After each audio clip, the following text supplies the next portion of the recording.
Okay, welcome back, folks. This is House Corrections and Institutions Committee, our afternoon meeting on Tuesday, April 4th. We're going to shift gears just a tiny little bit from justice reinvestment. We have Sarah Robinson with us, who is the Deputy Director of the Vermont Network Against Domestic and Sexual Violence. And I had a conversation with Sarah end of last week to kind of pick her brain a little bit.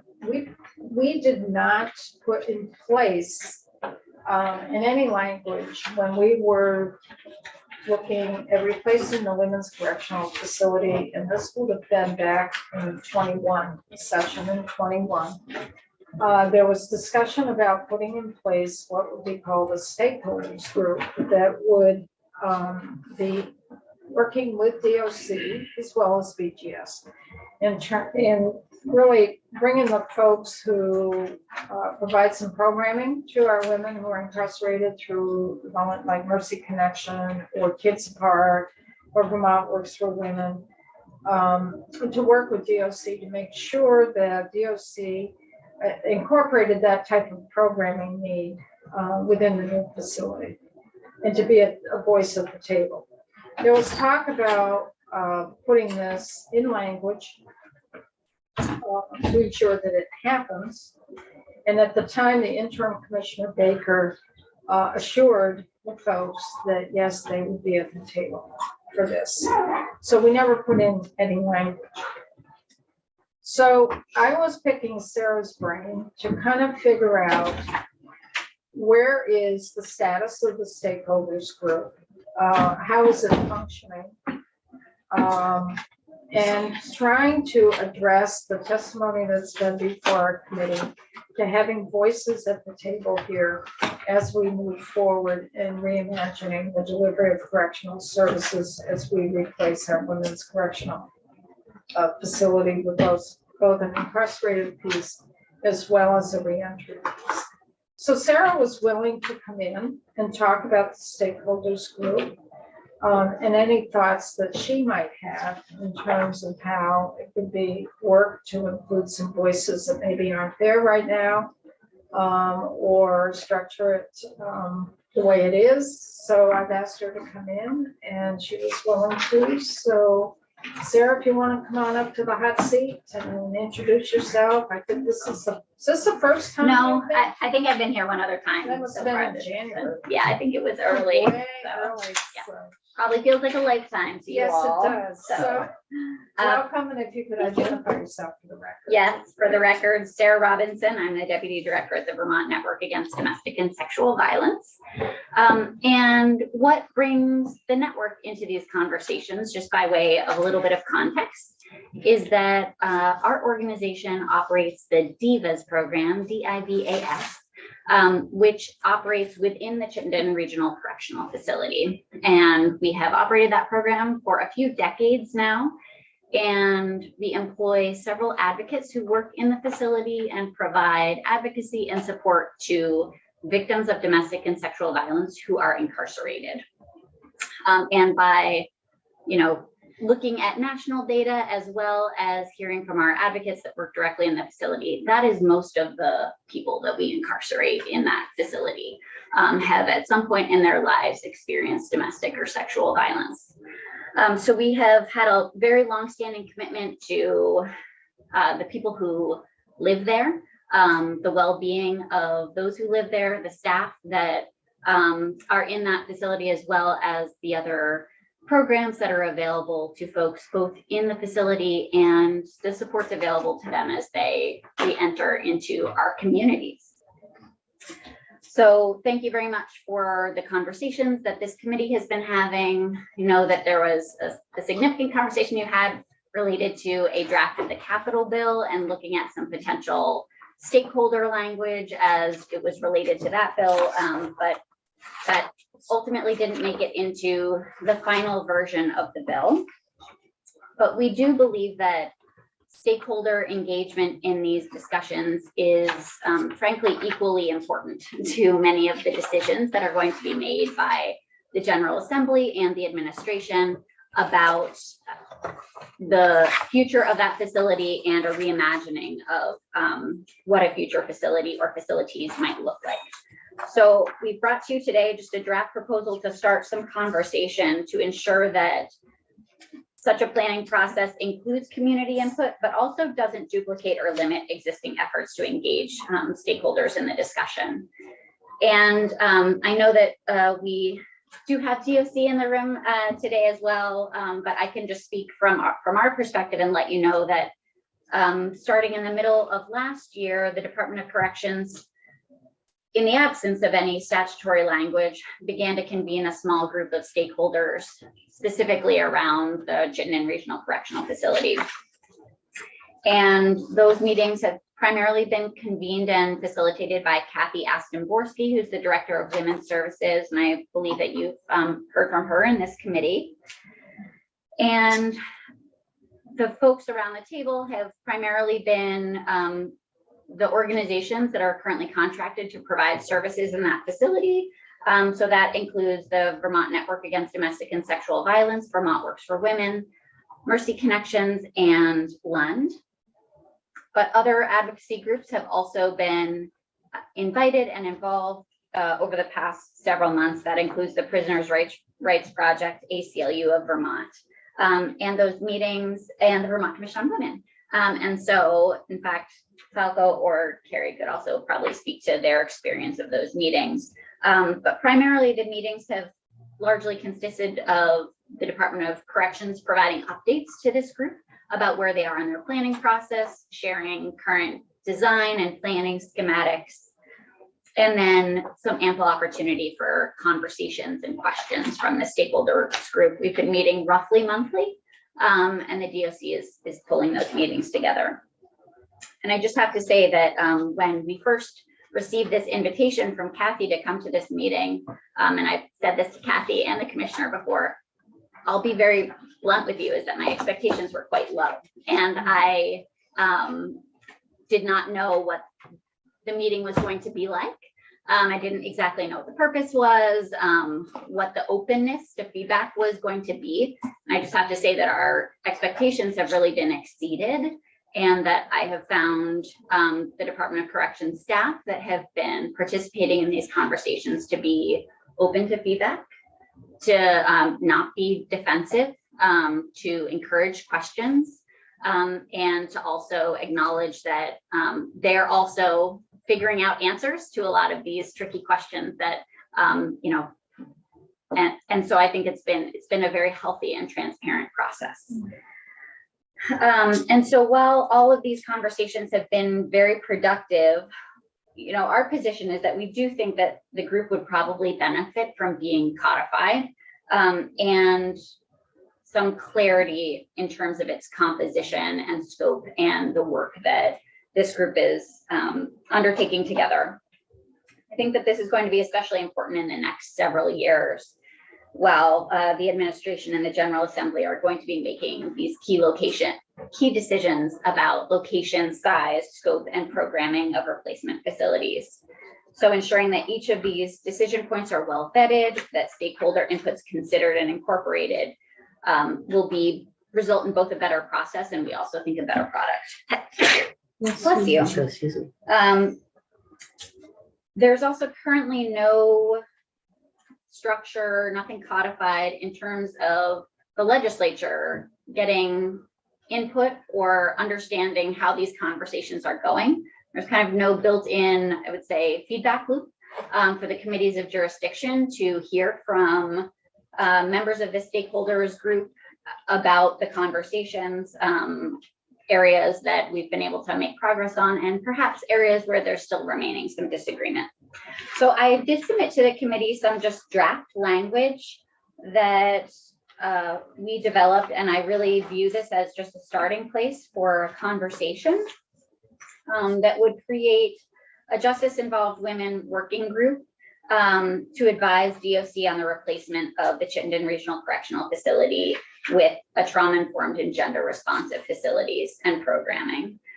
So the language that you have in front of you outlines the membership, powers and duties, which I'd be happy to talk about and in greater detail, and some of the mechanics of how this group will meet.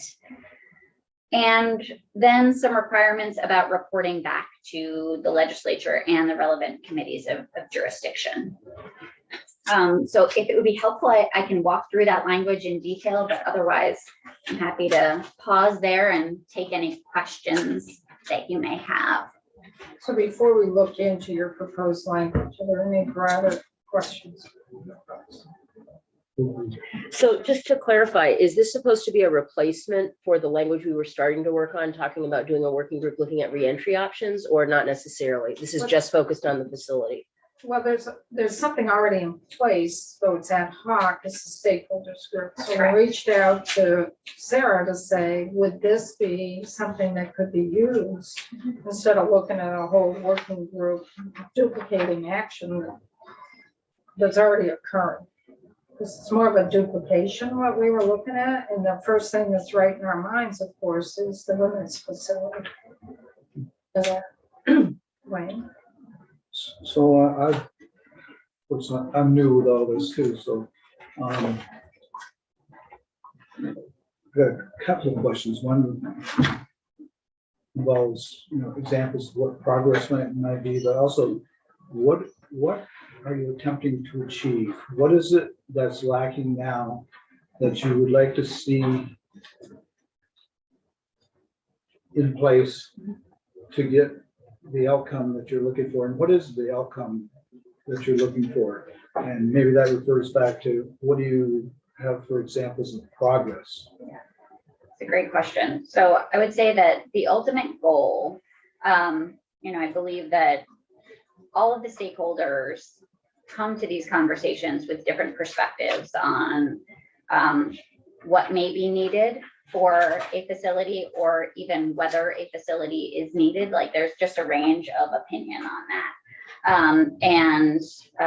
Certainly, so I can only really represent the network's perspective on that.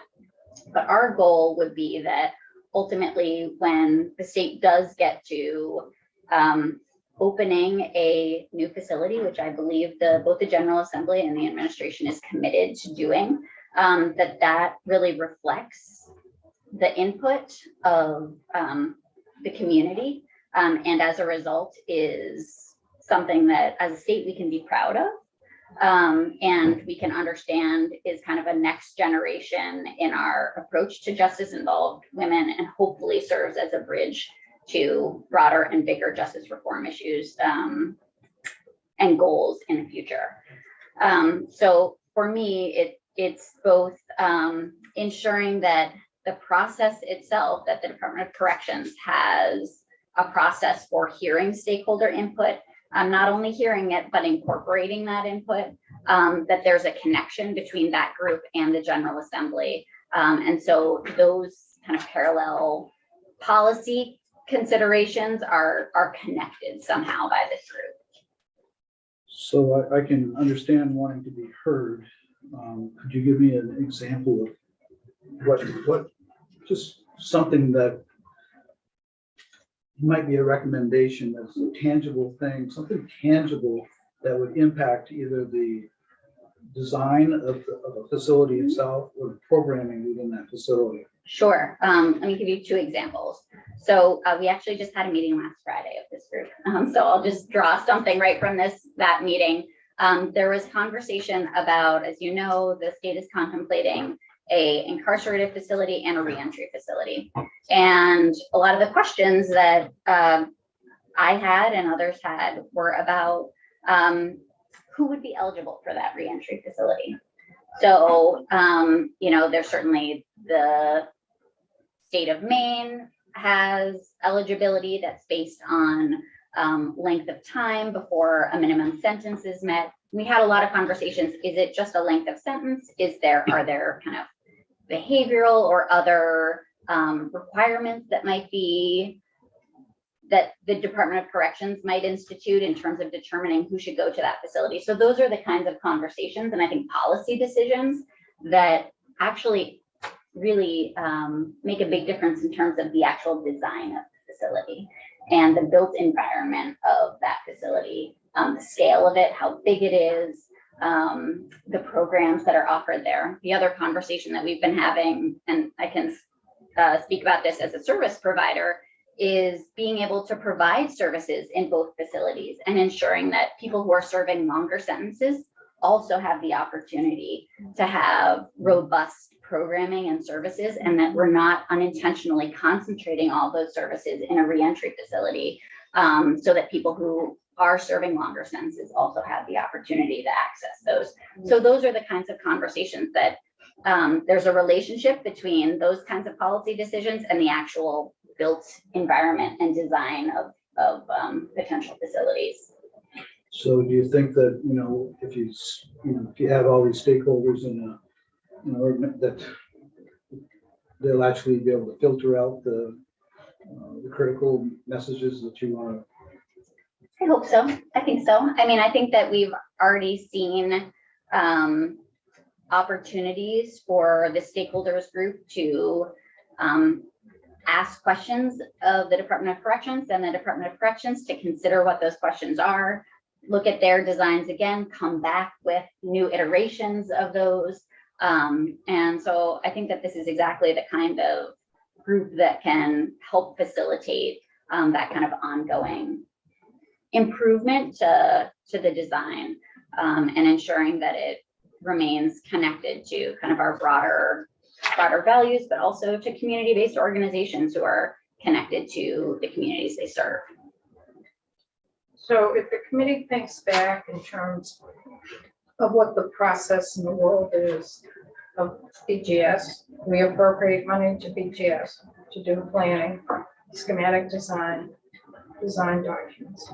BGS looks to the customer, in this case, it's Department of Corrections, in terms of what their program needs are going to be, so they can accommodate that. Those are very simple. Whoopsie. DOC, by having the stakeholders group with folks who are actually right now providing volunteer services and programming within our women's facility, and also having folks who have formerly been incarcerated and are part of the stakeholders group, can bring a perspective to the table with DOC from folks who are really impacted by being incarcerated or providing those services, which then helps DOC develop more of their programming in place, which then goes to BGS and says, this is what we really need in our programs. That's the process for that in theory. So it's not, when we're looking at our correctional system, we were very clear in this committee back in 2018, 2019, when we first put in money to start looking at replacing the women's facility. We knew that nobody else was going to take that first bite. We know we need to replace the women's facility, but it also know we need to look at some of the male facilities and really look at our correctional services and what we're doing within the policy of corrections and our correctional system as a whole. So when you take that first step, which is replacing the women's facility, we know that opens it all up, as it should. As it should. So this is the first baby step in terms of really looking how do we go forward and providing correctional services statewide. And if the model that we're working on for the women, I'm not willing to stop just there for the women. I think we also need to look at that model for the men. And I would encourage folks to have that on their horizon as well. Just because we took the first step to replace a women's facility doesn't mean that's where we start. Because men deserve as much programming and reentry opportunities as well. And that's not there for our male population at all. So this is for the whole system. And the stakeholders group is very specific to the women's facility, which could give us some insights in terms of how we move forward as we provide correctional services to everyone who's under the custody of the Commission of Corrections. Chip. So by nature of the women's facility being the first priority on our list right now, I think that goes without saying that we have to look at that first.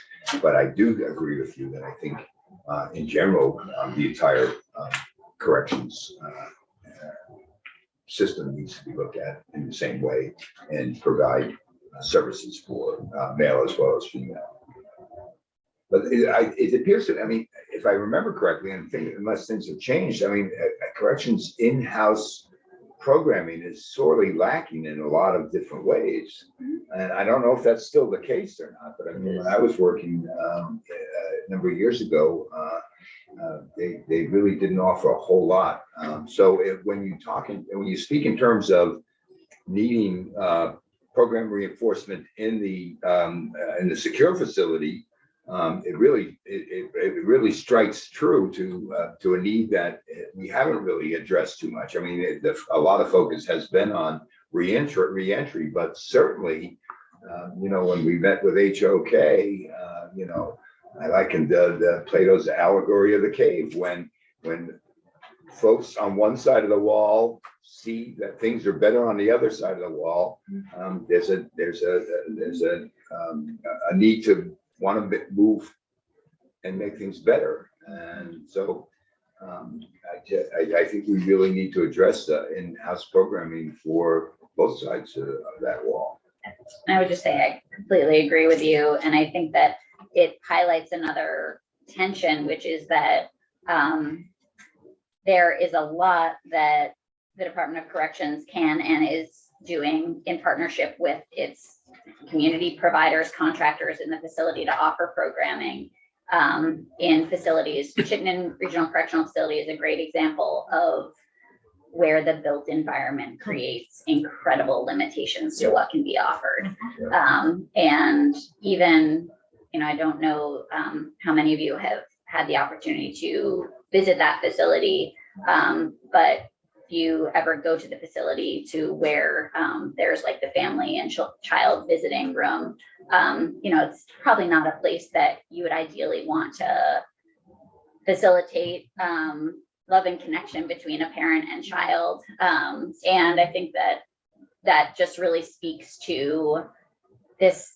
There is a very important connection between built environment and programming. And there's a lot that you can do in either space, disconnected from each other. But if those two elements aren't in some kind of there's not a coordinated design about what kind of programming is going to be helpful and what kind of facility will be able to allow that programming to exist, I think that's kind of the primary challenge that this group can help address.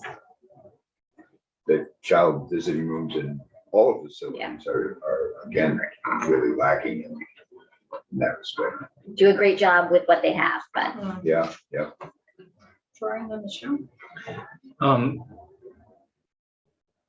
I guess my question is, what is, as written, what would this get you that you don't have now as far as access and advisory capacity? You said right now it feels like you've been updated, but it kind of stopped right there. I'm looking at the words you've used here are ensure that the plans, but there's not, I guess my question, to put it kind of directly, is did you ask for enough here? Did you leave things out because you thought it was too bold of an ask? So I think that there's something important about simply codifying this group. I mean, really what is making this possible at this moment is the Department of Corrections pulling together this group. It would be their prerogative to not do that as well. And so I think that this would signify a certain level of intent, policy related intent around the importance of stakeholder involvement in this planning process. So I think that that's one piece. The other that I will, it's on the second page, item number 5 under the powers and duties, is actually not something that's been contemplated at all by this group as of yet, but to conduct a listening session with currently incarcerated women on the proposed replacement of the Chittenden Regional Correctional Facility. That's not something that there are currently plans for that I'm aware of, but I think a really important part of the planning process. And, to a certain extent, I think it's a little bit of this, separation of powers conundrum. It's like what we can do is lay out intent in policy in terms of what this group will do by ensuring that plans are trauma informed and gender responsive. And then the other thing this proposal really importantly does is creates a feedback loop for this group to report to you on. And as of right now, there's not really, there's nothing codified around that. So we can certainly, individual advocates can request to testify, can submit written comments. You all can invite advocates or the Department of Corrections in, but there's no given feedback loop for you all to hear about how these conversations are progressing. Yeah. Quick follow-up. Kind of what started this all for us was our consideration of 438. Did you look at that at all as you were putting this together? Are there components in there that might still be worth bringing in? I looked at the language that you had in the capital bill. Is that some of, yeah. Yeah, a lot of that was out of 438. Yeah. So certainly looked at that. I think that was my recollection of that. Please feel free to correct me. Was so first of all, that was focused on transitional housing, or at least that was the title.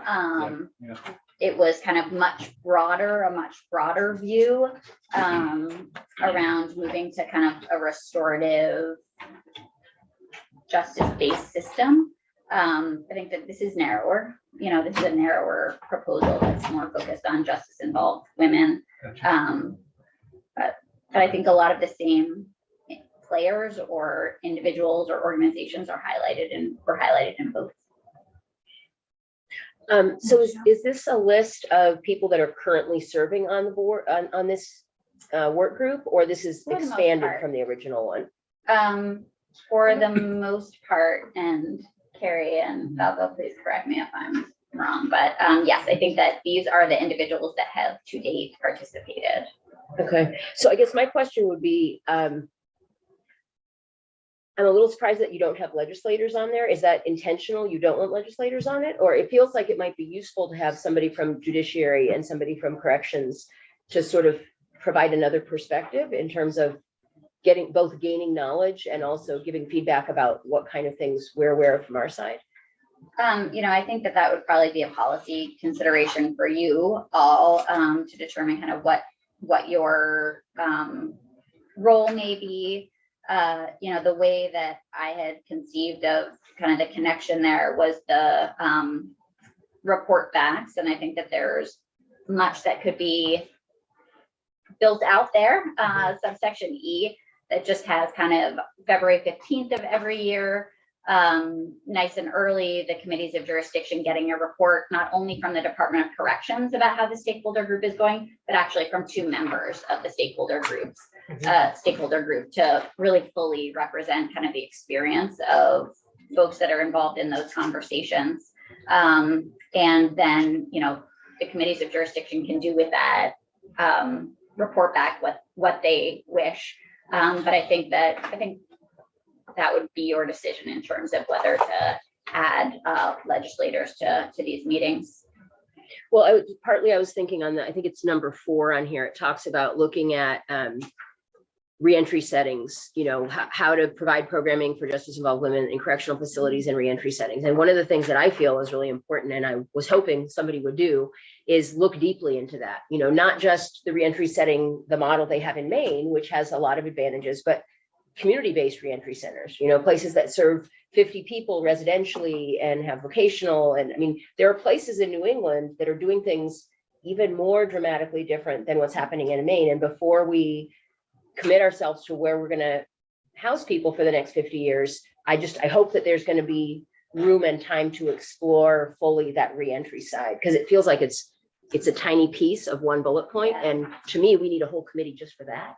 But maybe maybe you can subdivide within the committee and people can, look into some of those options.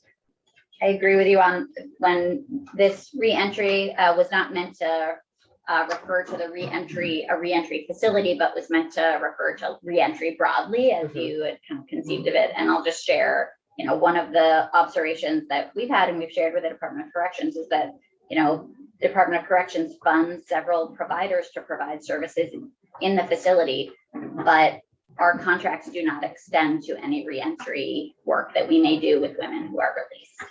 So we have funding for staff to do work in the facility, and then we don't have funding to, the next day meet them where they are in their reentry process. And so I think that those are the kinds of conversations that we hope to have in terms of if this planning process is going to be successful, it's going to require a reimagining, not just of what is offered in the facility, but what the connections back to community look like. And on that note too, then it seems like another person or maybe people that might be missing from this would be somebody who is doing reentry work, because the CJCs do reentry work, and there isn't anybody involved in reentry that I can see from these lists in terms of that side of things.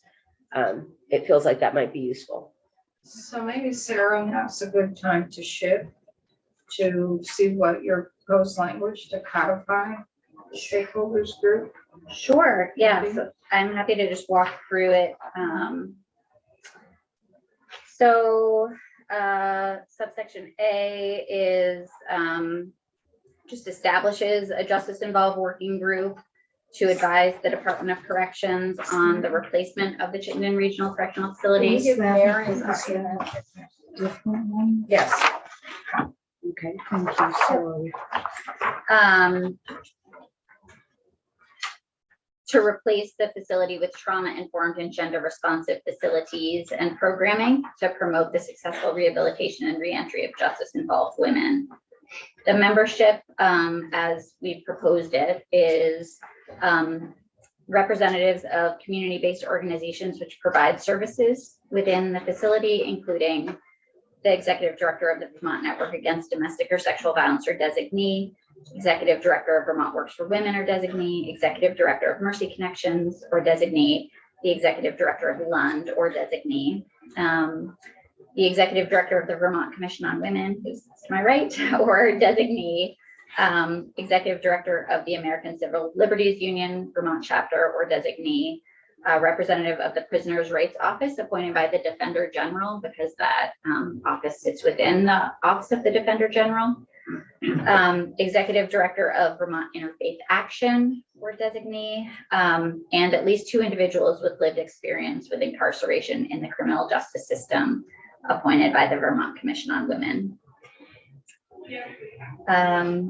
The powers and duties of this group include ensuring that plans for the replacement of the Chittenden facility are consistent with trauma-informed and gender-responsive design principles, ensuring that the proposed size and scale of replacement facilities is data-driven and aligned with justice reform goals, ensure that plans for the replacement of the facility include a reentry facility, advise the Department of Corrections on programming provided to justice-involved women in facilities and in reentry settings, and to conduct a listening session with currently incarcerated women on the proposed replacement of the Chittenden Regional Correctional Facility.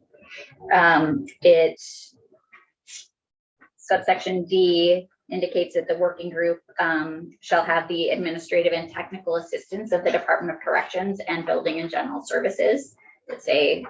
In my experience, that's something that is currently being provided. And the report, I think that there may be some issues with some dates here, so we can discuss this, but by February 15th of 2024, and then annually thereafter, the Department of Corrections and 2 representatives of the working group shall report to this committee, the House Committee on Judiciary, the Senate Committee on Institutions, and the Senate Committee on Judiciary on the progress and recommendations of the working group. And the mechanics being that this group would convene at least 6 times a year, and that the Department of Corrections would schedule those meetings. The majority of the membership would constitute a quorum, and that attendance at working group meetings shall not be strictly limited to working group members. And the Department of Corrections, Building and General Services, and those organizations represented on the working group could designate additional representatives to attend meetings as needed. And that the working group shall cease to exist on July 1st, 2028. So for the membership that you're looking at, these are folks who are currently providing some form of programming or services within the current women's facility, correct? Subsection 1, A through D, yes, those organizations those are the current contracted service providers at CRCF. But the Vermont Commission on Women, the ACLU, Prisoners' Rights, Interfaith Action, Prisoners' Rights has their own mission, but those are not service provider organizations. I would probably classify those as other organizations, community-based or advocacy organizations. So for the stakeholder meetings that you've had so far, are you saying that they're pretty flexible in terms of who is participating on the part of the stakeholders? That it goes beyond the service providers at times? That has been my experience, yes. Mary's first. Oh, Mary, then Wayne? On the different groups, and it's a good combination, but do you have representation on these groups from all over the state? I mean, I do have to say, and it's not to be whining, but I live in southern Vermont, and we always feel like everything's up north, and our families can't get to visit their, folks and whatever. So is this going to be well represented, or is it just, and I don't mean I love Chittenden County, but is this just basically going to be around Chittenden County? Because it could be decided a women's facility might be somewhere else if we do one. And so I just kind of would like a balance there if possible. I'm not trying to make your job any harder. As a born and raised in Windham County, I There you go. can very much appreciate that. But I think most of these organizations consider themselves statewide organizations. Okay, but sometimes they do forget. What is the statement? South of Route 4 doesn't exist. We're part of Massachusetts. We want to have our voices involved as well. Right? And then John, and then Tristan, and then Connor. I'm a little bothered that there's everything's on the side of the incarcerated side, and the communities are not. Because these people have to re-enter communities in the state, and so victims' rights is not here. The communities aren't here, and if we're going to, try to put facilities in different communities, we have to get buy-in from those communities.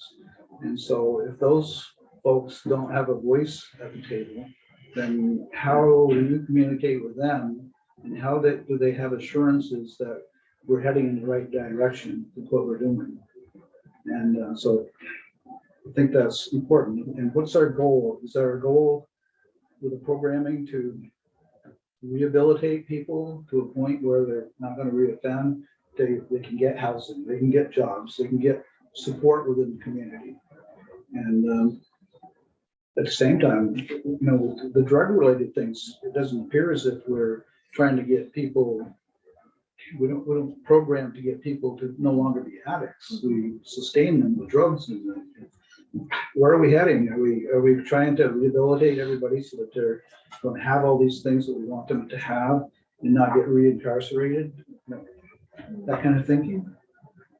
I can very much appreciate the conversation about communities and municipalities. I think that would be up to you to determine kind of who might be the appropriate representative on this group, or where that might fit. And I can just say on the victims' rights side of things, that's the side of most policy conversations that I sit on, and that our experience in the Chittenden Regional Correctional Facility has really highlighted for us that there is this incredible, what is sometimes referred to as like the trauma to prison pipeline, where people who experience violence or experience other harms end up oftentimes becoming justice involved in their lifetime. And so I think that that I would hope that the network is able to well represent kind of that victims' rights perspective, but would also welcome, we have the Vermont Center for Crime Victim Services, which is a very valuable quasi-state agency. And, they may be, I don't know if they'd be interested in serving on this group, but I think that would be a really interesting idea. You do understand, I mean, we get the victims that are incarcerated, but we get the victims that are on the outside. The outside voices, we aren't hearing anything from them. We're hearing from the inside, but the outside folks have real emotional feelings about what's going on, right? Yeah, rightly so. John, and then Tristan, and then Tom. I'm just curious why you put sunsetting language in. This was because this was focused specifically kind of on the replacement of the Chittenden facility. And I have just broadly heard timelines that are around 5 years. And I also, it's been my experience that often committees like to know that they're not creating things in perpetuity. But that would definitely be a policy decision for you all to make. Tristan, and Tom. Thank you. Under the powers and duties, 4 and 5, I think makes sense to me in terms of sort of being a facilitator for these voices, providing advice to Department of Corrections. And then with the first 3, that's where I have a question. I don't know if it's a wording or an intent, but I think it would be, I think there's a policy to ensure that certain things happen at DOC. That's, in my opinion, would be the DOC, it would be the legislature. That was the responsibility of ensuring these 3 things.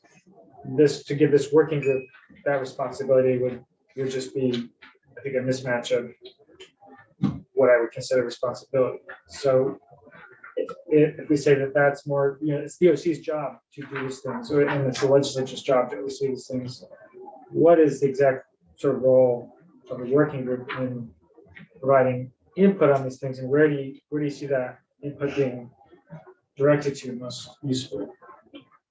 So I think that it's a fair point, and perhaps the word ensure is not the one that should be used. But I do think that this particular working group has an important role in trying to find another word other than ensure. That's where if we do this, Guys. if we do this, we would have to put this into what our legals, they could come up with it. Exactly, yeah. So I'm not an attorney, Well, thank goodness. yeah, I'm the I'm so legalese, sorry, I'm trying to understand the intent, Right, but they can work up some Advise. language. It wouldn't Yeah. be legalese, they would be working on some language. I think that what I was trying to get at was something that is slightly stronger than advise. Because advisory, while it is appreciated, it does not necessarily mean that advice is incorporated into plans.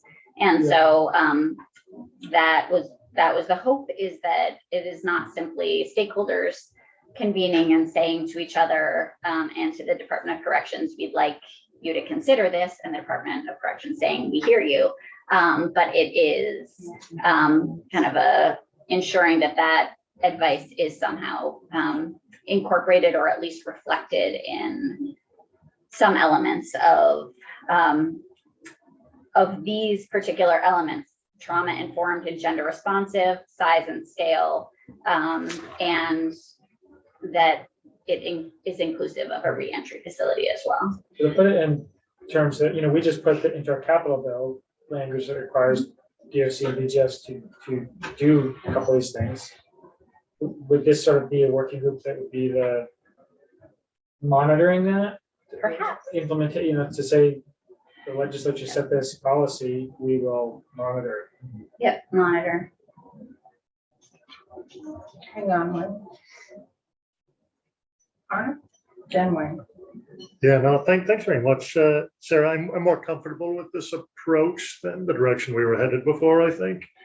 I think we were at risk of shoving something in the capital bill, which might not have really fit what we were looking to do. So I think what this does is take something that's working already, it's functional to some extent, gives it teeth by codifying it.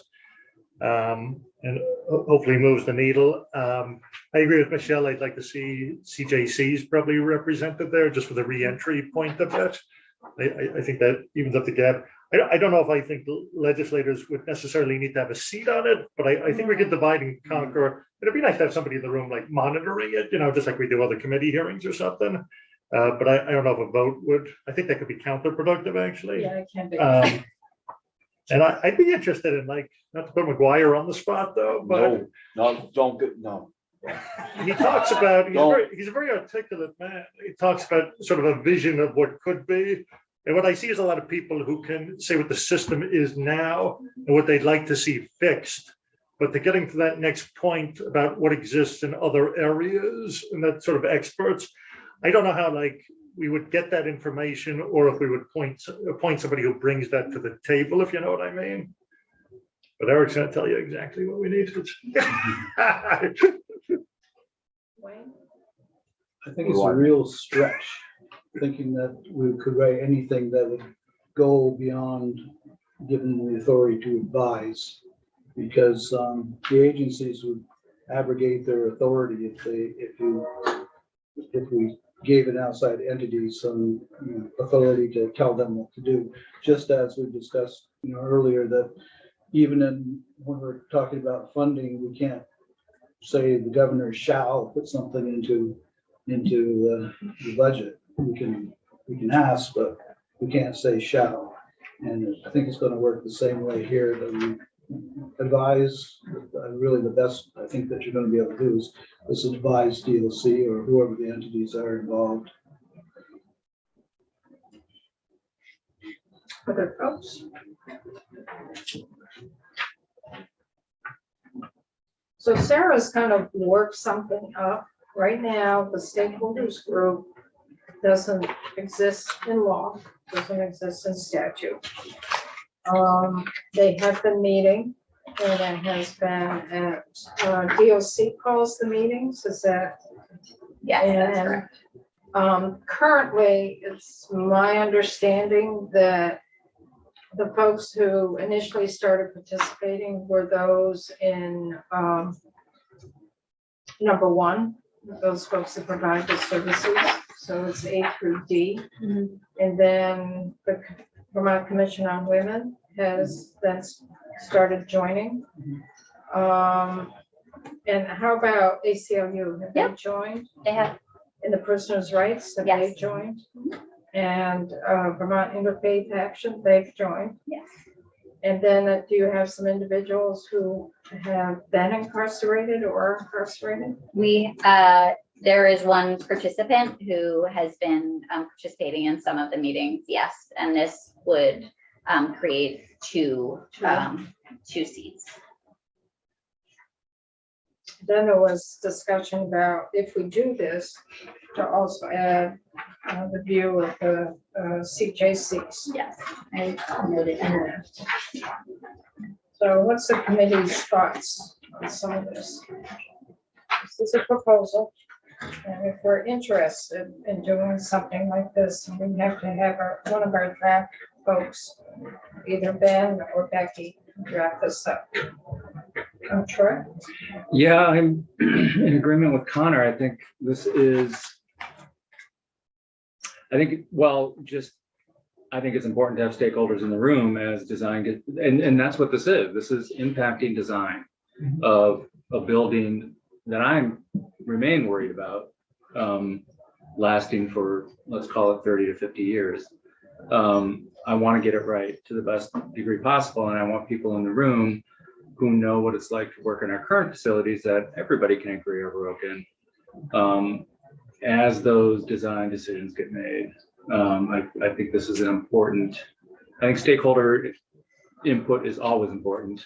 I think it's critical with this venture. So I'm absolutely supportive of something like this. Other folks? Wayne? Yeah, I'm generally supportive also, it does two things. You can get used in an advisory role to make sure, that everything is there, but also if you're involved you also get input coming back from you in the other direction, so that your comfort level may be improved with what's being discussed and worked into plans. So it could be a two-way flow for creating a better system and comfort level, right?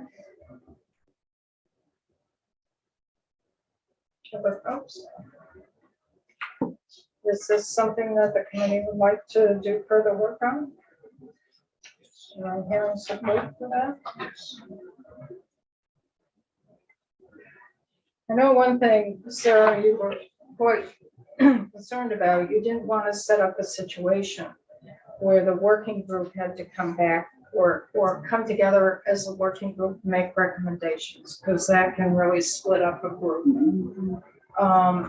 And I'm looking on the back where it says that by February 15th annually would report back to the legislature on the progress and recommendations of the working group. And once you start with a diverse group of people to make recommendations, that's where you can sometimes get a real split.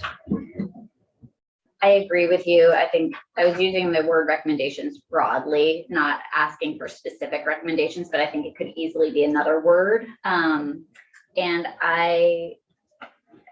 you are representing that concern, I think, very fairly. You know, my view, kind of from the network's perspective, is that the most important thing is to have a wide range of perspectives in the room, not necessarily, and that it's okay and healthy often to identify areas of disagreement and not to try to always get to consensus on something, but to be able to identify where there is agreement and energy and where there is disagreement, just to clarify that for all of those present. And so I intentionally, hadn't proposed anything that would require this group to come up with like consensus recommendations, because I think that what that might be asking for is kind of a little bit of lowest common denominator, which I don't think is necessarily going to be most productive in this conversation. And there will likely be elements of the design, maybe elements of the design that not all stakeholders fully agree with, and that's okay. But I think it's more about having open and honest conversations about what those pieces are.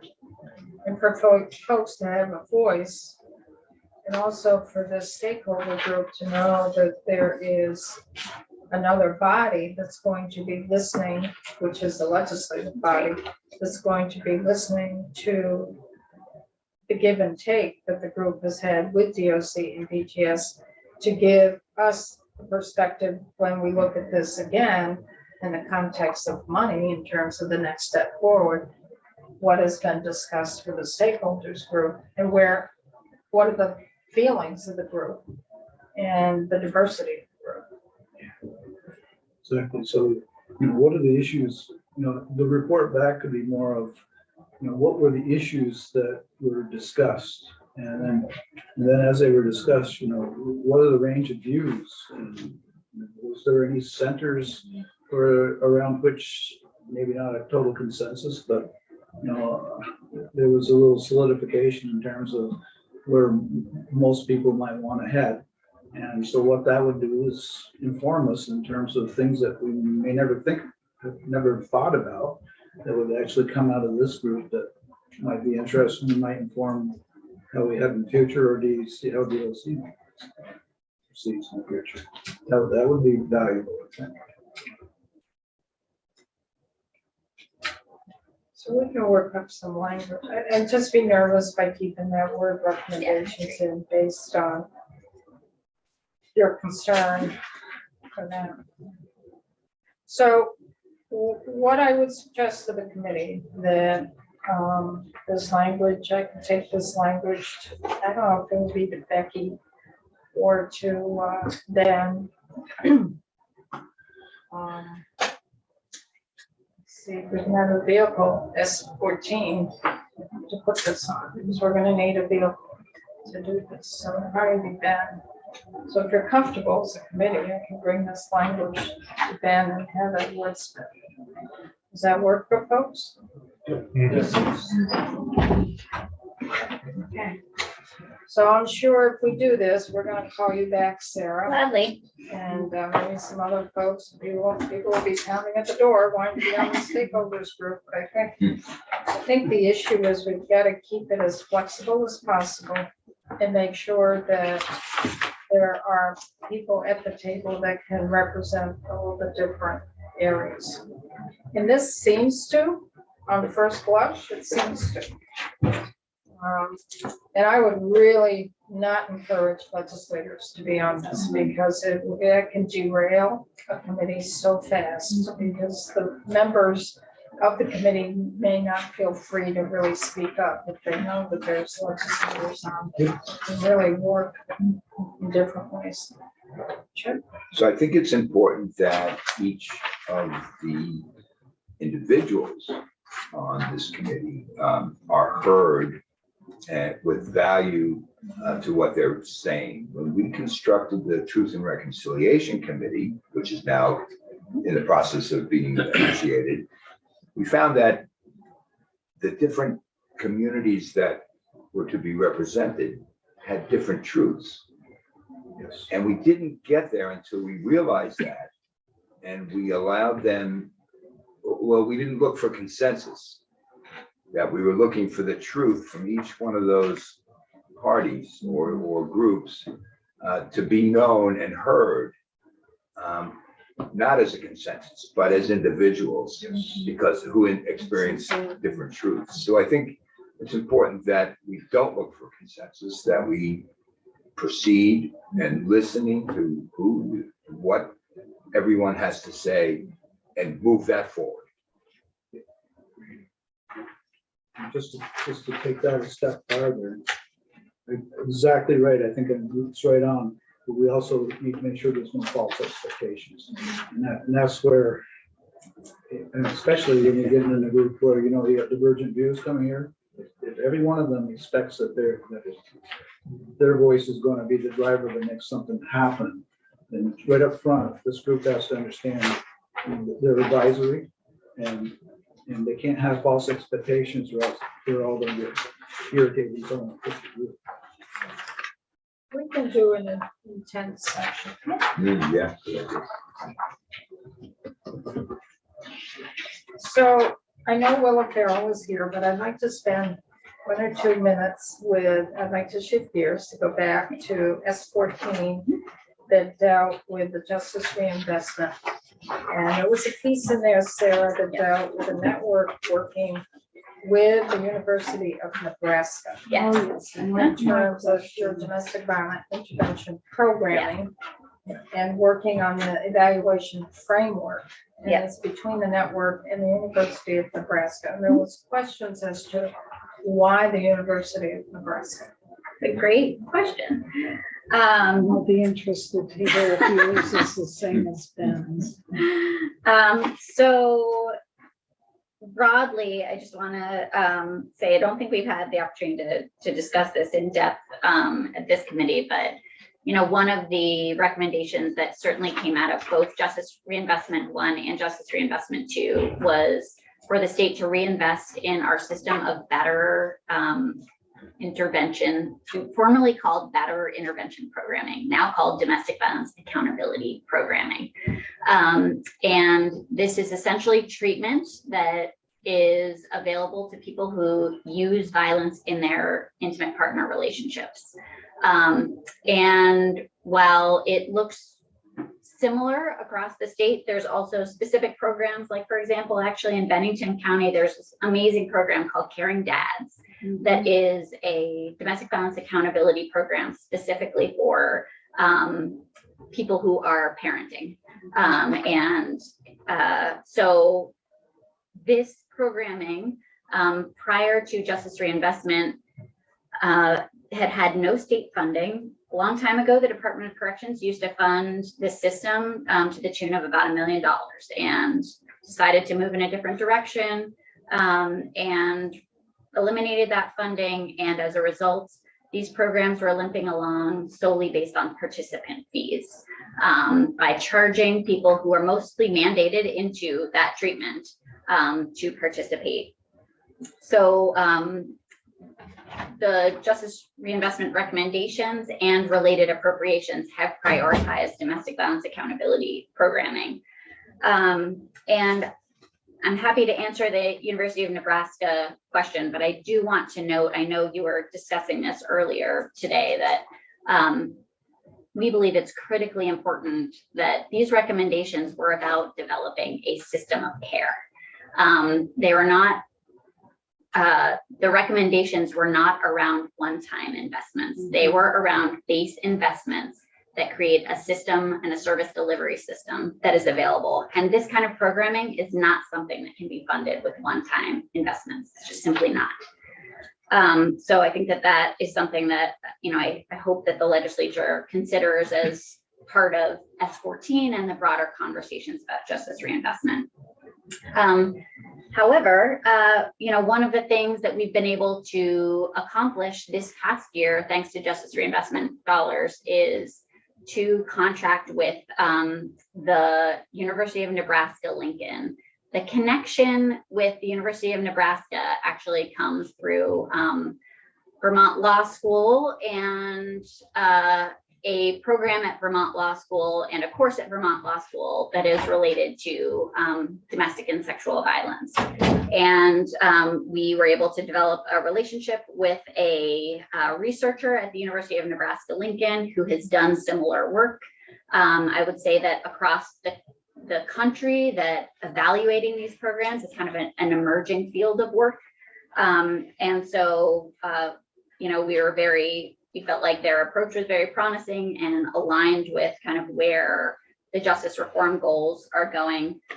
Interestingly enough, the Council for State Governments, which was the technical assistance provider on justice reinvestment, has a similar statewide project happening right now in Nebraska. So there is like some connections there as well. So we've been working with this University of Nebraska-Lincoln team. They're developing this evaluation framework for us, and we'll be measuring outcomes of this programming across the state, primarily focused on levels of desistance by people who complete the programming and engage in programming. So, were there other states or universities or entities that you know of that would have provided equally as good information as University of Nebraska, or ones that you would have liked to have seen part of this? it's a great question. I think that we would love to see, I will say, we have a great relationship with, and there's a lot of good work happening in the corrections realm at the University of Vermont. And we'd like to see those, you know, these efforts kind of intersect at some point. But I would say that for now, we feel like this has been a really fruitful partnership. And we're really looking forward to being able to come back to you all with the kind of evaluation framework as we're starting to collect this data and be able to understand the efficacy of these programs in new ways. Yeah. Anything else for Sarah? So Sarah, you're going to be in the building over the next couple of days. I will, yes. Okay. So we'll circle back with you. Okay. I'll circle with Ben, see if we can get this more in legislative form, and then we'll go from there. Thank you very much. Thank you, Bye. Sarah. Sir. Thank you. So we're going to shift gears here a little bit. Committees is going to get hit here with a lot of information, and we're going to be doing a little whiplash. So we're going to shift gears to the Attorney General's office with Willa Farrell. And Willa has been asked to come in and testify, give us an informational summary of what pretrial services are, what it is, when it was put in place, what the goal is of pretrial services. This is post-arraignment. The person hasn't been sentenced. And the goal is to really work with the person to address the needs that the individual, the defendant, the individual may have: substance use, mental health issues, criminogenic behavior or behavioral behavior. It's really looking at what the person needs, and it's to provide services pre-trial that will eventually help the judge when it comes time for doing a sentence, that the judge will have much more information in terms to draw on when setting that sentence. And that's it. And the goal, it originally started and was administered with the Department of Corrections. And then over time, it got shifted to the Attorney General's office. So that's a brief. And it's part of our initiatives that we've put in place over the years. This was done probably about 6 years ago. It came out of this committee. It's another initiative that was put in place to really start addressing what the needs are of the folks as they enter the justice system and to keep them out of a correctional bed. That was the goal for that. So it's another initiative that we've done. So Willa, I hope I've explained it sort of in a broad scope. So welcome. I think this is your first time before this committee this year. It is. Thank you, Chair Evans. Welcome. My name is Willa Farrell. I work in the Attorney General's office. I'm co-director with Erin Jacobson of our Community Justice Unit, and I'm the Court Diversion and Pretrial Services Director. So I work with each county's program. Thank you for the invitation, Chair Evans. When I was asked to come to speak to you, I was also asked to talk a bit about the sequential intercept model. Right, and we also have Monica Weaver coming in Yes. later to go more into depth Okay. about that, because I wanted the committee to also have a broader scope of what the Yes. sequential intercept model is all about, Yes. how pretrial services is a piece. Fits into there. And I did send some, but only this afternoon, some documents electronically, but I brought paper copies, not knowing whether you would have those. Great. So, well, maybe I'll just go briefly then about the sequential intercept model. And I always do this. Just split it in half. Just split it in half, Send right? it down each side. There you go. And that Thank has you. the model, right? That has the. Yes. Good. So the thing I like to start with around the sequential intercept model is really to look at the three words that is in this phrase. So first, the sequential is really just capturing that this is a sequence. People go through the criminal justice system in a sequential manner. The intercept word captures the fact that at different points through the continuum, there's opportunities to intervene or intercept to meet people's needs, as Chair Emmons described. And then the model is really that. This is a framework or a model that originated on the federal level with SAMHSA, the Substance Abuse Mental Health Services Administration. Thank you. And they, in their, so they image the first document, the first page is, and there's a much more colorful version that I was doing black and white paper copies, shows this. This is a model. This isn't Capture Vermont per se, but it just gives you a sense of what people will hear the SIM. And this is the model that many groups, including the Tri-Bench, Task Force. Is that still exist? I don't believe so. I don't think it is, Representative no. Evans, but some years ago used really as a tool for a gap analysis. So that's really a very brief overview of what the SIM is. And what I thought I would do is to show you how we have captured a visual on the second page, which is, if you have a paper copy, I did front and back. This visual shows community-based restorative justice services fit within our version of the sequential intercept model. So, yes. So if we could just stop and go back to the first page, so people can see, it really starts from that 911 call. Yes. And then it goes all the way towards law enforcement where someone is arrested. And then that's what kicks them in at times to the judicial system. So when it talks about initial detention, Those are your arraignments, basically. Correct.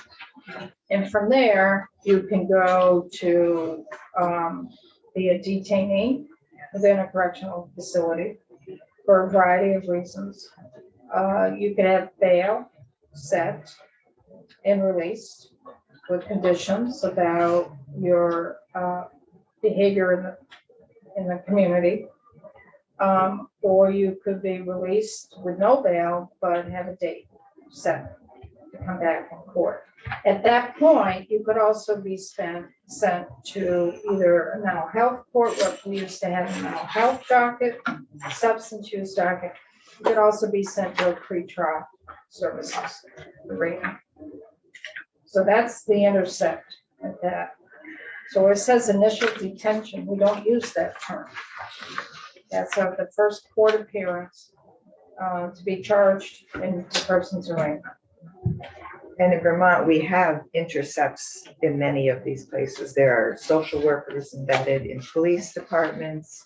There's obviously even just earlier intervention when people in the community see people struggling and connect people to services.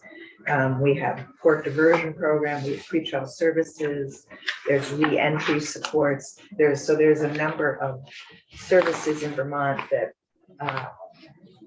go well beyond what I would speak to you today about.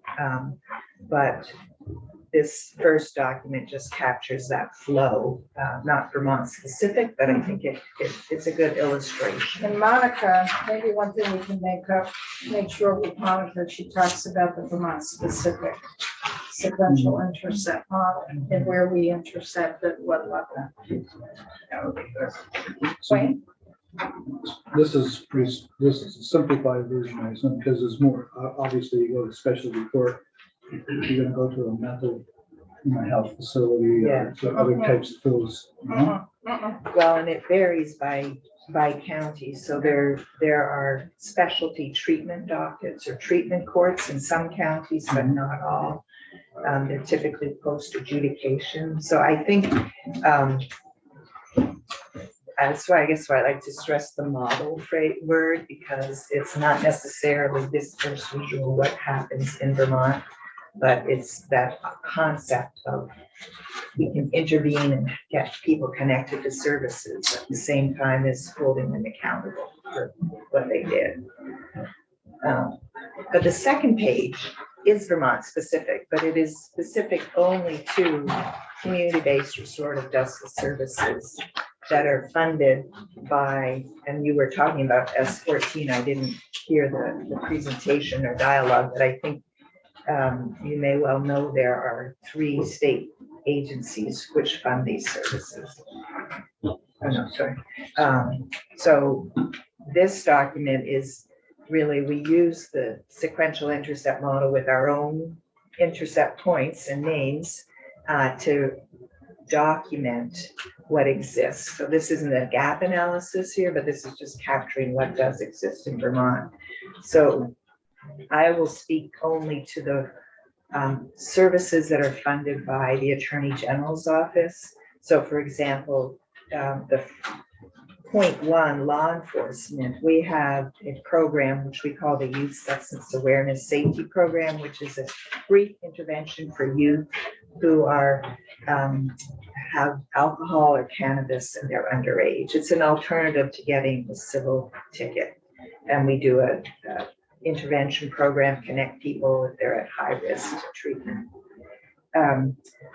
But all of these services here are informed by restorative justice and are provided locally by community agencies. So our office funds 12 agencies that each provide coverage for a county or 2 counties. The third column, point 2, which is. So can I stop you to go back to the underage possession? The folks have already been arrested. They're not actually arrested, and it's actually an interesting law. It is, an officer pointed this out to me. It's the only statute in Vermont that says to an officer shall. So when they encounter a youth with alcohol or cannabis, they shall provide the youth a notice of violation. And that's an 8.5 6x11 piece of paper that says to the young person, you have 2 weeks to contact court diversion.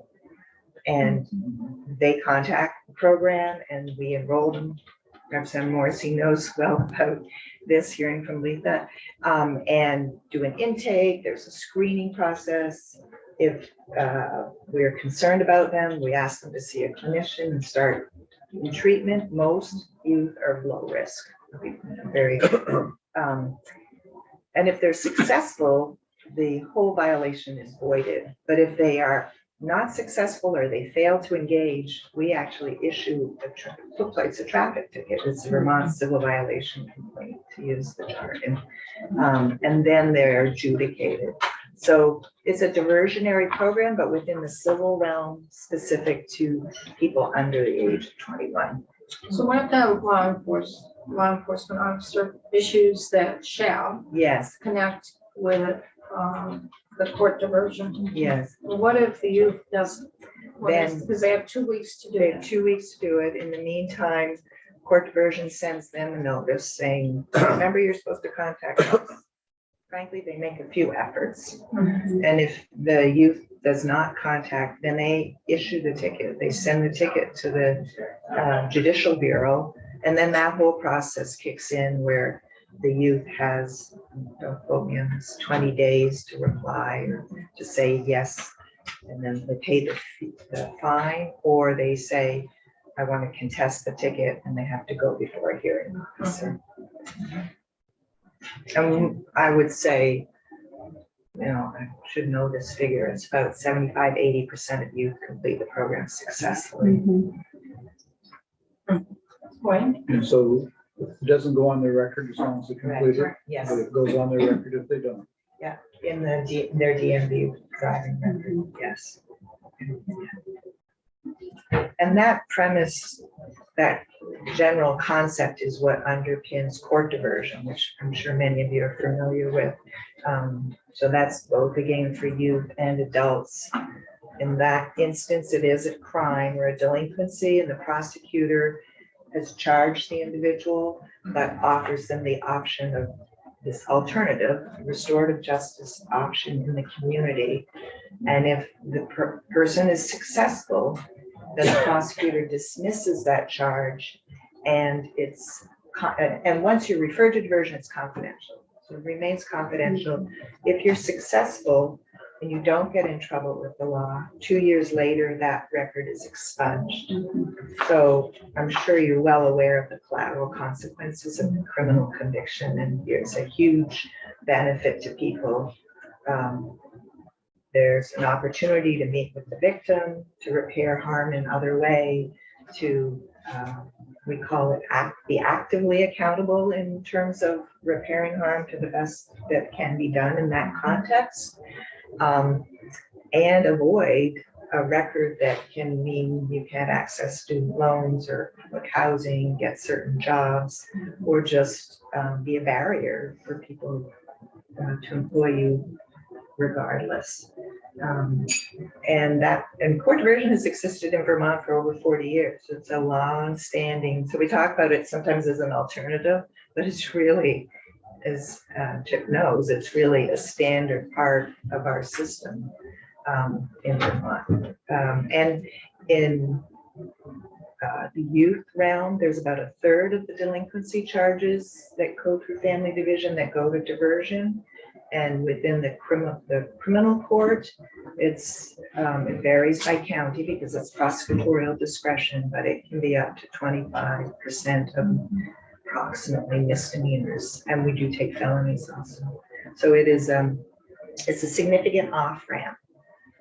And then this might be a good segue to pretrial services.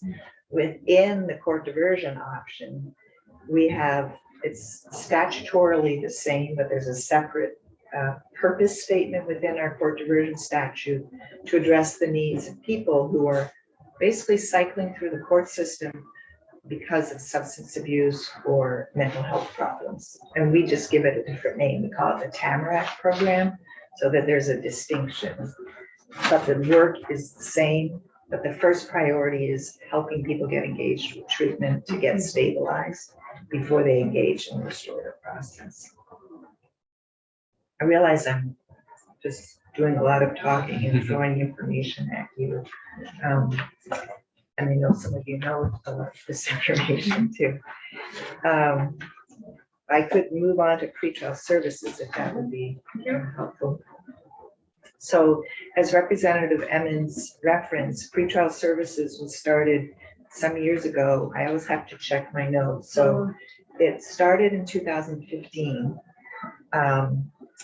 And as Representative Emmons mentioned, it was originally under the jurisdiction of the Department of Corrections. And then in the fall of 2016, it was moved to the Attorney General's office. And so since that time, I've been involved with pretrial services. And there have been a fair number of legislative changes in the ensuing years. So I'll speak to the current situation. And the first thing I would say about it is we talk about the staff as coordinators, we call them pretrial service coordinators. And the focus of their work is health. It's really a public health initiative. So people who engage with pretrial services staff are helping them get connected to treatment. They will help them navigate other community resources. So it might be connection to the recovery center. It could be to a local housing provider. There's some degree of case management, but it's not wraparound case management services to any degree. Originally, pretrial services also did risk assessments, was actually assessing people's risk of committing another offense or failing to appear in court. So for various technical reasons to do with access to criminal records, that was not working well. And there was growing reservations within Vermont around risk assessment tools in and of themselves. Risk assessment tools are, algorithms based on the data in an existing jurisdiction, and with concerns about the sort of racism baked into our systems, that those tools in and of themselves may be perpetuating problems. So I think that element of pretrial services originally there were sort of two goals, I would say, Representative Emmons, of a health focus and then also more of a court processing focus of pretrial services. The statute still allows for a judge to ask for a risk assessment to be done, but that never happens. And what our staff are doing are screenings. Screenings around mental health treatment needs or substance use treatment needs. And they do those screenings in the correctional facilities in those counties where they exist. And when somebody's referred to pretrial services. And so the question then is, well, how do people come to pretrial services? And frankly, it's from a judge's order. So that's, on this chart, you'll see it's pre-adjudication, as Representative Emmons described. And we work with youth over 18, whether they're from family division or criminal division and criminal division. The third page I sent is a document about pretrial services that we did this fall for judges. And I like to think it's a fairly good snapshot of what pretrial services goal is and how it works. So basically, as I said, its focus is on health and helping people connect to treatment, get engaged in treatment, stay in treatment. Coordinators do remind people of their upcoming court hearings, but that's not the primary focus of their work. And as you can imagine, the array of needs and situations people are dealing with is huge. So somebody has their first DUI, often that's a huge wake-up call for people, and the coordinator be helping them get connected for an assessment, and the person gets there and they call in and they've got a lot of good family support and they're pretty solid. And then you might have an individual who has been cycling through the system, who gone and off their medications and is really struggling, doesn't have family support or good natural supports in the community. The coordinators can be doing a lot more work with that individual. So I think of their work as advocacy and navigation and borderline social work. It's a little bit of everything. and a little bit of accountability in terms of what the coordinator will report back if people don't engage. So, well, can I Yes. just interrupt? So the Mhm. folks that participate in the pretrial services, are they all incarcerated? No. I think Very because you said few you of would go into the incarcerated Yes. setting, so that kind of threw us. I think Oh, the I'm goal sorry. was that they would go into an incarcerated setting and they would be hooked up immediately with a provider in the community to address either the mental health needs or their substance use disorder needs. The only work we do in the facility is pre-arraignment when people are being lodged or held. Oh, pre-arrangement. Yes, Okay. the staff will go in on Mondays and offer a screening. It's voluntary. And then they report that information To the court. to the court. The vast, probably 95% of, and for some coordinators, 100% is people who are not in jail and they're, going to court. They've been arraigned, they're charged with a crime, and then there's the many-month process going forward. The way that people are referred is through it's a court order, but it's different. It's not a condition of release. So I may be providing information people know, so please bear with me. But a condition of release is a requirement. And if you don't follow a condition of release, that in and of itself is a crime and you could be charged. And it's, often things like don't associate with a certain person or don't drive your car. But because the focus, I just keep repeating this, the focus of our work is health. We don't want people, if they don't follow this order, to be charged with a crime. We're just trying to help them get connected to meet their health needs. So it's a court order. Sometimes people say, well, it's not especially I have to say lawyers have said this to me. I can say that not being a lawyer. Well, who's going to follow that court order? And I, the judge that tells you to do something, there's weight there. And then there is, our work is to really connect with people and engage. And we hope people see value and benefit to that. And then within their court case itself, there's when I say we as if I do the work, I don't do the direct service work, but it's easier sometimes to talk that way. So coordinators will say to people this, they won't talk about their case. That's for their defense attorney to do to speak with the individual. And there's no guarantees, but it is often the case that if people engage in pretrial services and get into treatment and are appearing to do what they need to do to address their needs that we think are underlying their criminal behavior, that the prosecutor will look favorably on that and the judge will look favorably on that. And I have had a defense attorney, longstanding defense attorney in one of the larger counties say to me that she has seen people who engage in pretrial services affect their case favorably. That for her clients has been a good thing, not just for their health, but for their legal case. And she says, which actually really made me feel really good. She hasn't seen it affect when people don't engage in pretrial services. She hasn't seen it affect their criminal case negatively, which I think speaks to everybody in the system is concerned about people's well-being and health and wants to get people connected to services and understand that, I don't know the details, but is it 8 times before people, often have to engage in treatment before there's a significant change. Don't quote me on my research summary, but so it's a health focused intervention.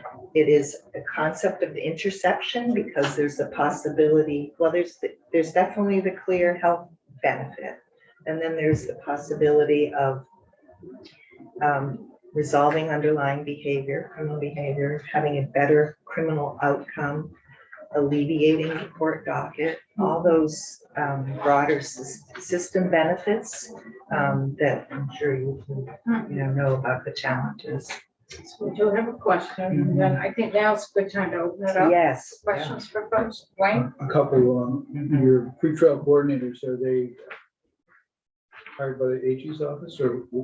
They're hired by local organizations, so we provide grants to 12 to 10 nonprofits and 2 municipalities. In some communities, it's a community justice center that also receives funding from DOC. So through all the counties, are they Yeah. adequately covered in all the counties? No, So I was looking, I'm jumping ahead and I look at the Yes. percentages. I'm asking, yeah, my mind is, are there low percentages because a judge didn't point them towards the service?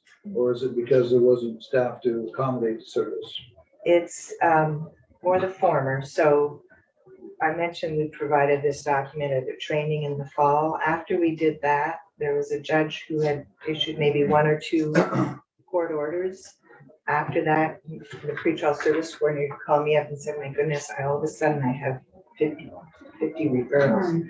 So even though the services have existed for a while, it has taken time for the stakeholders to understand. And I have seen a self-reinforcing value. So the counties, Chittenden, Lamoille, have pretty high pretrial service.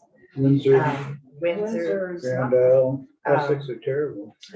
So it's, Rutland. when it's working well, then, and I will tell you that in FY23, you'll see a change in those numbers.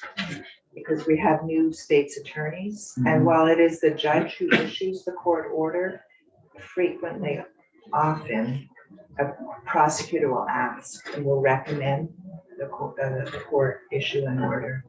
And it took time in the beginning for defense attorneys to feel confident about this, that these services wouldn't harm their clients' legal case. When you ask the question, what I was saying about are the counties who have really high caseloads, they end up, triaging, frankly. So why, like, in Essex, there's only 3, Grand Isle is 6, Windsor is 0. Is it that, would there be an issue with not having a coordinator? No, so in Windsor County, that was the county where the judge wasn't issuing orders. And I didn't include the full report, but there's the link here. If you look at the court diversion referrals in Windsor County, they're the highest rate. So they're the doing diversion prosecutor more so, more than pretrial services. and that could change when you change the judge and Yes. rotating it. That could change when you change the state Exactly. prosecutor Yes. or the defense counsel. Yes, yeah, and we've seen those fluctuations. Rutland County has a fairly new state's attorney, and they are receiving more pretrial service orders now. So, and I think it behooves us to really be finding the opportunities to explain services to judges and prosecutors. And as you may know, the Chief Justice Reiber has established a mental health commission with some subcommittees. And through those committees, there's a lot of discussion about pretrial services, how to bolster those. Well, really about sequential intercept model, like what are other opportunities to meet people's health needs, primarily their mental health needs. And basically not use the criminal justice system if that's not what's appropriate. So you finding, one thing that was the goal of pretrial services when we put it in, was really to quickly hook up the person with a provider. Yes. So there would be a slot available within 24 hours was the goal. Yeah. For the person to at least make contact with a community provider, be it in the mental health system or the substance use system. Are you finding that the provider system doesn't have the available slots to hook a person in quickly, or staff to hook them in quickly? Is there a delay or not the slots? In some counties, there's a delay. And in this commission and the committees I've referenced, the first thing everybody talks about is capacity of the treatment system. So in some counties, even in counties where coordinators can arrange for an assessment to happen quickly. For example, in Chittenden County, the Howard Center reserves, one morning a week, certain time slots. And so it's fairly easy to get somebody in for an assessment, but it may take a while to actually get into treatment if treatment is recommended. Some people, as I referenced earlier, the array, some people really need residential treatment, limited beds. Every committee probably in this building has heard about the mental health crisis, not just Vermont, but the world is dealing with now. And access to treatment is limited and is the barrier to success, I would say. So the goal of pretrial services, it's an intercept at the front end, person's arraigned. It's an intercept to either going into a correctional facility, and it also is an intercept model to give that person an opportunity to hook up with a provider and have some aid in doing that. Yes. When they're most vulnerable, they're most willing to be hooked up with someone. Yes. The coordinator is the go-between Yes. between that person and the provider to say there's a slot here for an assessment. And then hopefully the person will continue with some treatment so that when there is a court date set, that the judge has better information. That yes, the person is receiving treatment, and the goal is that that person will not be incarcerated. That's an ideal world. In an ideal world, and there are people who work with pretrial service coordinators who will be incarcerated because of the nature of they're found guilty of what they're charged with. So coordinators work with people, who are being found guilty to have done some significant harm to people. So in those scenarios, is there any component of helping them prepare to become incarcerated? It's not, I would say no, in that our staff don't, how do I say this? There may be a point of if it's clear and if the defense attorney feels it's appropriate about family, how you plan for your family. Right. That one of the benefits I would say of an agency where Representative Morrissey is a board member is it's a full service agency. So in that context, there may be other services within that agency that a coordinator be hooking somebody up to. But the goal really is around sort of immediate health needs. Sure. Yeah. It's one of the our goals within programmatically is to figure out how to evaluate pretrial services. How do we evaluate a pretty time limited intervention, if you want to call that, was sort of this huge goal within the context of a person's life where there's so many factors that can affect people's health. And I know I've referenced Monica Weber coming in, and we've had some really good conversation with her about what would that look like? Could we find funding to maybe do a qualitative research study about pretrial services? Other questions? So I wanted to take this opportunity just to let the committee know that there are some initiatives that were taken. There's been a lot of systems that were put in place over the last 25, 30 years of really keeping folks out of an incarcerated setting that 20 years ago would have taken up a hard bit, but they're not there. Unless there's a lot of charges to build up. But this is just one initiative that was put in place of many. So I just want the committee to become aware of this because this is all new for folks. Some have seen it progress over time and others it's catching up. So this is just one tool in the toolbox. Any other questions before we finish up? John? Just if you could explain a little bit further on court diversion versus pretrial services. I know the judge makes the Yeah. decision which direction you go. Well, actually, the judge makes a decision if you go to pretrial services, but it's the prosecutor who decides if you go to court diversion. So you could be referred to court diversion and not actually go to arraignment. Okay. The Sort of a prosecutor, shortcut. yeah, it's like, it's really diverting you right out of the system. And this, I didn't provide the full report, but we submit an annual report to the legislature. This is a hyperlink in your electronic version. Will take you to a similar table of diversion referrals that will show you, for example, the point, like Windsor County, there are very few pretrial services orders until this past fall, but there's a lot of court diversion Right. referrals. So they sort of complement one another. And the services in court diversion are similar. Well, I'm glad you asked that because they're actually quite, so the point of court diversion really is, it's a restorative process in terms of accountability. But pretrial services, that's not our realm. That's the court's realm. We're really looking at people's health.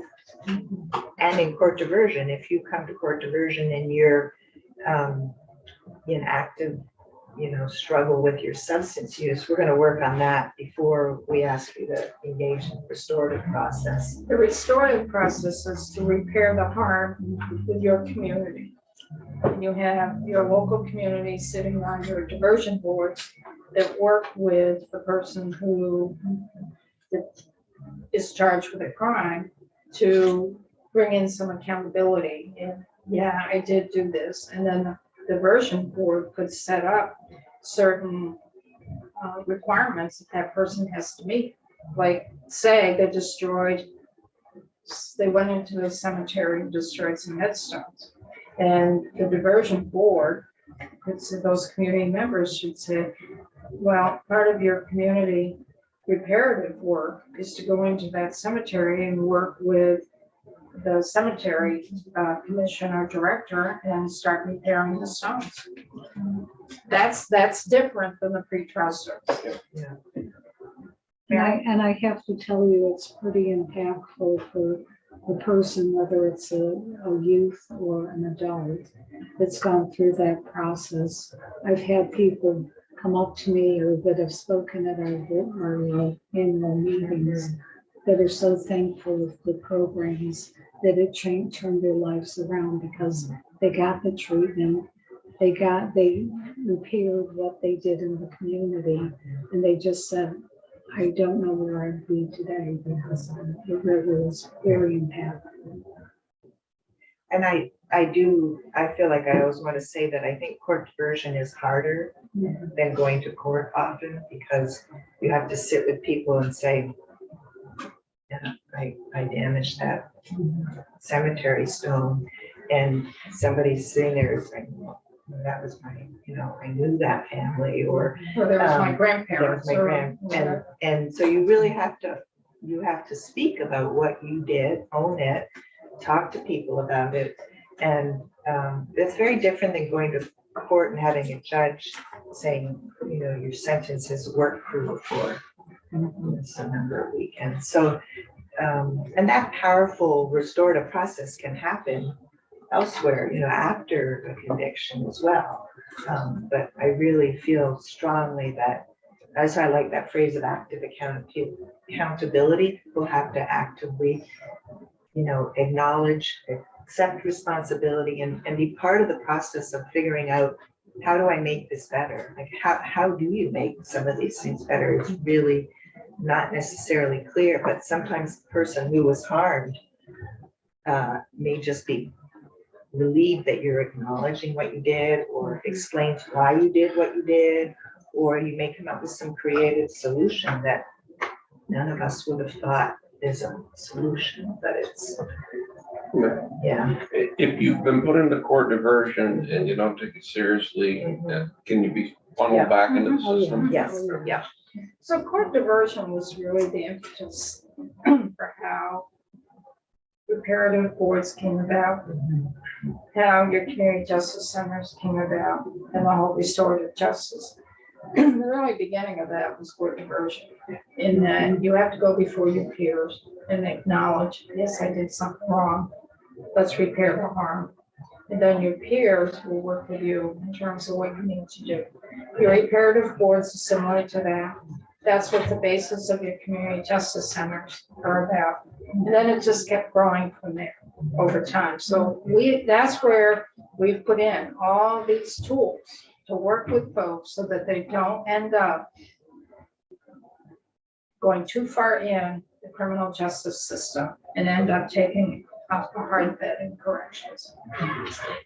And I would suggest you talk to Representative Troiano because he helped start the diversion program in Capital County. And that Second also, one in the state. was that in the 80s, late 80s, No, late 70s. late 70s? Wow. John Gorsuch worked on that with me. Yeah. It was Caledonia County, Washington County was the first one. Caledonia was the I'd love to second. get John Gorsuch in Yeah. here. Is he still around? I believe so. I would love to Yeah. get him in here because he's the one that was the impetus for really starting a lot of this. He came before this committee and said, we're not gonna build ourselves out of this. We can't be making up these hard beds with people who are low risk to reoffend and low severity of crime like we're doing. We've got to start putting in some initiatives. And he said that back in the late 90s. Yeah. And that's when things started to really start coming up with us. Initiatives. The first diversion board was youth only. Yeah, and then it went to adults. Yep. And you said it's only been 40 years. Yeah. I've been on my board for 34 years. Yes. I started when I was 3. It started when you were 3. Yes. We like to have peers. There you go. Anything else before we close out? Call it a day. I would like to just, if you're interested to learn more, please check out our report. I'm happy to talk one-on-one with anybody. And then the final page I provided was to sort of connect with the SIM shows you in each county the organization that provides services based on the funding, it's funded. And it's a strong network of providers, and there's a lot of collaboration, there's a lot of joint work amongst these organizations.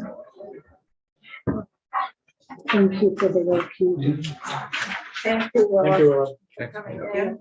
That's very helpful. And Willa is a good contact for you folks too, if you have constituent questions that come up. Yes, yeah. It's a great I'm contact. always happy to, I may not do the direct service work, but I've sat in on a number of panel meetings and circles, and I hear a lot of stories, and I talk to people, and I can truly say the work is incredibly meaningful and really does really helps people in many ways. Changes lives. Yeah, It can. yeah. Thank you for your time. Thank you so much. Thank you. So we're done on YouTube for the day, and we'll see everyone on YouTube tomorrow morning at 8:30. 8:30 tomorrow morning. We're going to be talking about the land swap.